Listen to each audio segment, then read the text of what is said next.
Hi friends, today we'll discuss about the pancreas. See, this is the pancreas. This is the soft lobulated elongated organ, and this is the mixed gland having exocrine part and endocrine part. Exocrine part will secrete the pancreatic juice, whereas the endocrine part will secrete the insulin. If you see the location of the pancreas, it is located at the level of L1 and L2.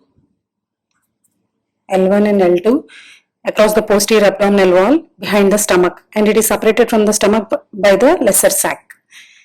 If you see the shape of the pancreas, it is in the J shape. See, this is the J shape or retort shape.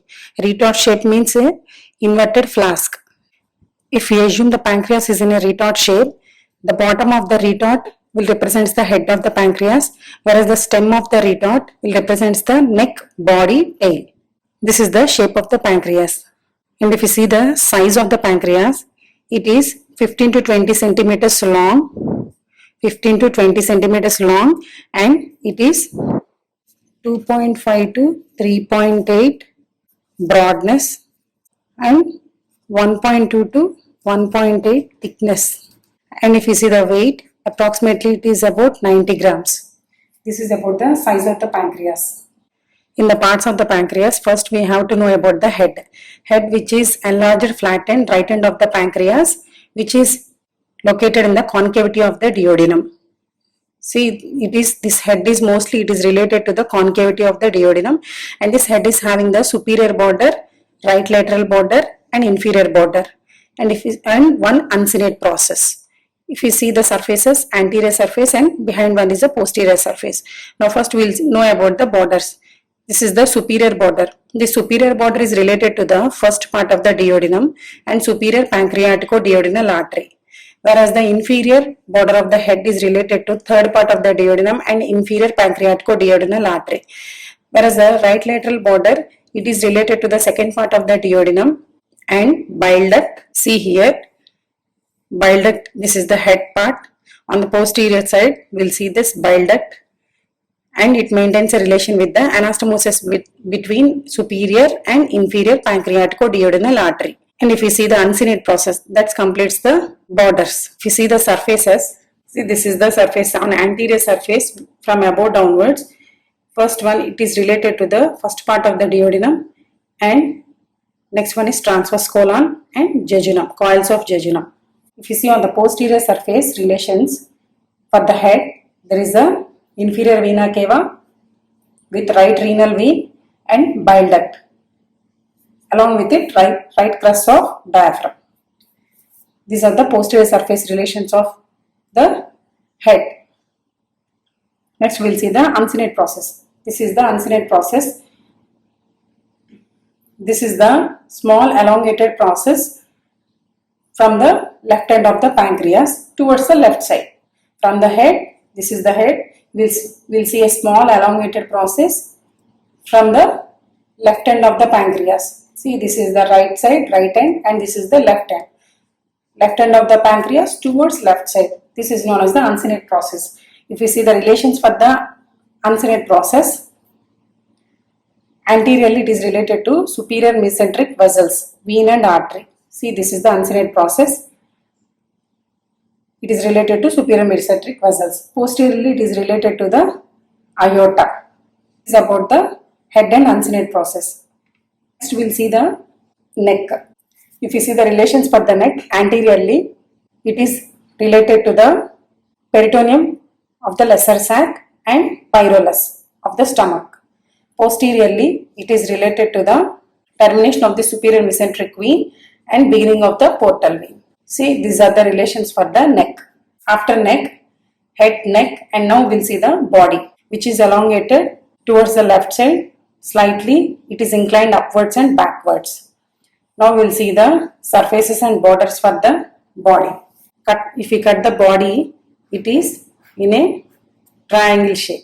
This body is having three borders: anterior border, superior border, and inferior border. And it is having anterior surface, inferior surface, behind is the posterior surface. Like this it will be there. This is the anterior border, this is the superior border, and this is inferior border.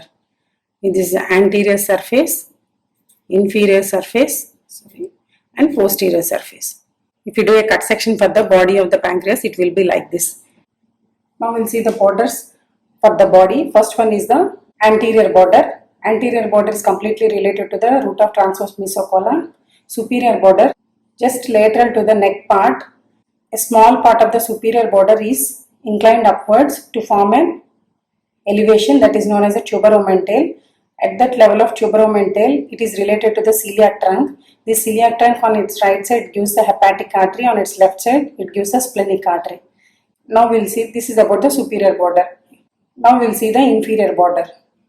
This inferior border on its right side, it is related to the, on its right end, it is related to superior mesenteric vessels. This is about the borders. Now we'll see the surfaces. This is the anterior surface. This anterior surface, which is concave, and it is covered by the peritoneum of the lesser sac. As we all know, this pancreas is separated from the stomach by a lesser sac. So this anterior surface, which is concave, hollow, and it is covered by the peritoneum of lesser sac. And this inferior surface. Now, if you see the inferior surface, it is related to duodenojejunal flexure, coils of duodenojejunal flexure and jejunum coils, and splenic flexure of colon. This inferior surface is related to these three structures. And if you see the posterior surface, on the posterior surface, it is related to the aorta with its origin of superior mesenteric artery. See, this is the superior mesenteric artery. And next, it is related to the splenic vein. This long blue colored part is the splenic vein, and this is the left renal vein and left crest of diaphragm, left suprarenal gland, and left kidney. If you see the tail of the pancreas, this tail is related to the hilum of the spleen at the linorenal ligament. At that point of linorenal ligament, we'll see number of splenic vessels. There are splenic vessels and nerves. And most of the gastric area on the spleen, it is occupied by the tail of the pancreas. After completion of the parts, we have to know about the ducts. There are two ducts in the pancreas. One is the duct of major pancreatic duct known as duct of Wirsung, minor pancreatic duct known as duct of Santorini. First, we will learn about the duct of Wirsung. This is the duct of Wirsung. It is white in color and it is seen mostly on the posterior surface of the body of pancreas, and it is elongated on this, and it starts from the tail end of the pancreas and then it passes towards the body. At the region of the neck, it makes a bend and it passes backwards and downwards. At the region of the head, it maintains a relation with the bile duct. So in the head, it is present right side on towards the bile duct. At the region of the head, it is seen on the right end of the bile duct, and both these two, bile duct and the major pancreatic duct, both they will open into the wall of the second part of the duodenum, and at the second part of the duodenum, those two ducts combine together to form an ampulla of water. This ampulla of water will open onto the summit of papillae, major duodenal papillae, which is exactly 8 to 10 centimeters distance from the pylorus of stomach. That is about the major pancreatic duct. The appearance of this major pancreatic duct is a herringbone pattern. These are the tributaries, exactly they will join to the main pancreatic duct. That is about the major pancreatic duct. If you see the minor pancreatic duct, and before going to the minor pancreatic duct, if you see the lumen of this major pancreatic duct is 3 mm in diameter. Now we'll see the minor pancreatic duct. This minor pancreatic duct is 8 centimeters distance from the pylorus of the stomach, and it opens to the second part of the duodenum, on the wall of second part of the duodenum, through summit of minor duodenal papillae. While it crossing this major pancreatic duct, this minor pancreatic duct here at this point, it makes a communication with the major pancreatic duct. This is about the duct system. Now we'll see the arterial supply of the pancreas. The arterial supply of the pancreas, it is supplied by the superior and inferior pancreatico-duodenal arteries. See here, this is the superior pancreatico-duodenal artery, which is the intern branch of the gastroduodenal artery.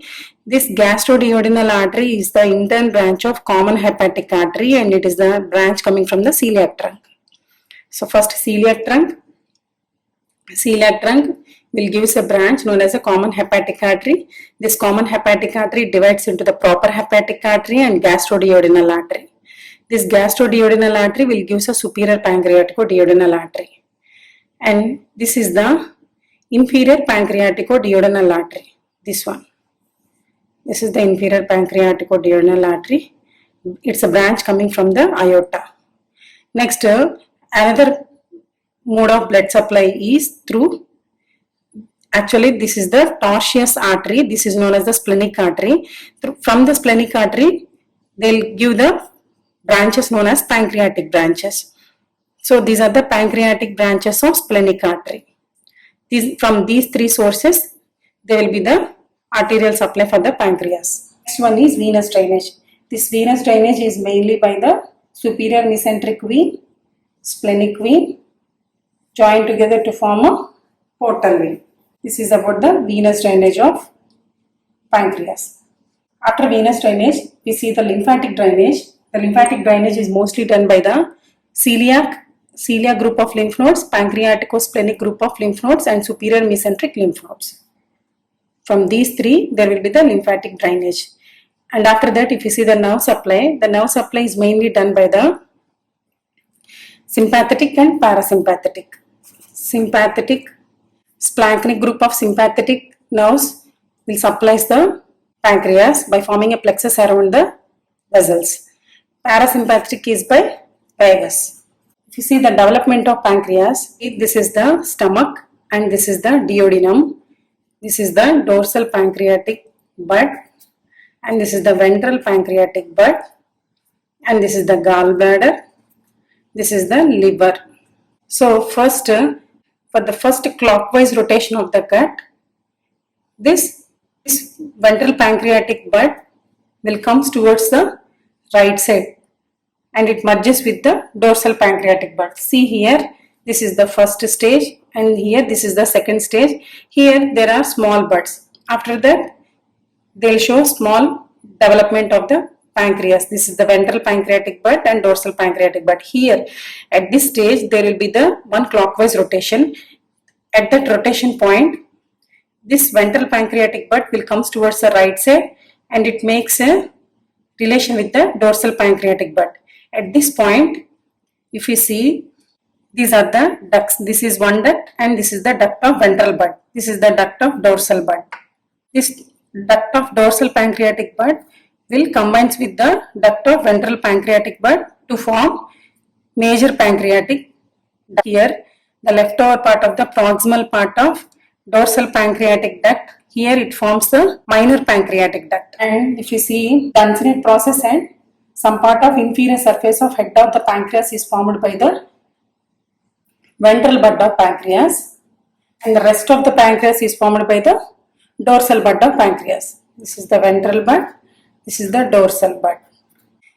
Now we will see the small clinical aspects. If you see some of the clinical aspects, mainly if there is any deficiency of insulin, on that condition we will see the diabetes mellitus. And if you see any deficiency of the pancreatic juices, in that condition we will see some gastric disorders, digestive disorders will be seen. And another development disorder is annular pancreas. In that annular pancreas, this is the gut and this is the ventral pancreatic bud and this is the dorsal pancreatic bud. Usually one rotation will take place like this, on clockwise. So while its rotation, this is the right way. Some part of the ventral pancreatic bud will goes in opposite way. So after rotation, if you see, it will comes like this. So in this annular pancreas, some of the pancreatic tissue will go like this and another will go in a wrong way. So this duodenum is encircled by the pancreatic tissue known as the condition annular pancreas. In that condition, we will see the stenosis of duodenum. And if you see another clinical aspect, accessory pancreatic tissue, it is also a development disorder. While rotation of the gut, some of the pancreatic tissue may be seen on this duodenum and some coils of jejunum and some coils on the transverse flexion of colon. We see another clinical aspect, inversion of the pancreatic ducts. In this condition, inversion of pancreatic ducts, major pancreatic duct will form the minor pancreatic duct will form the major, reverse. So that condition is known as the inversion of pancreatic duct. And next one, pancreatitis. Pancreatitis is the inflammation of the pancreas which is mainly caused due to the complications of mumps. And during this pancreatitis condition, we'll felt a pain on the epigastrium region and paravertebral region. Carcinoma of the pancreas is mainly seen on the head of the pancreas. During that carcinoma condition, these tumors will compress the bile duct. In that case, there will be the stenosis of the bile duct, leads to the obstructive jaundice, and it also compresses the portal vein, causes the ascites. And another clinical condition is pancreatic cyst. In that pancreatic cyst, due to the leakage of collection of fluid, we'll see some fluid in the lesser sac. These are some of the clinical conditions of the pancreas. Hope you will got a good idea about the pancreas. Thanks for this session.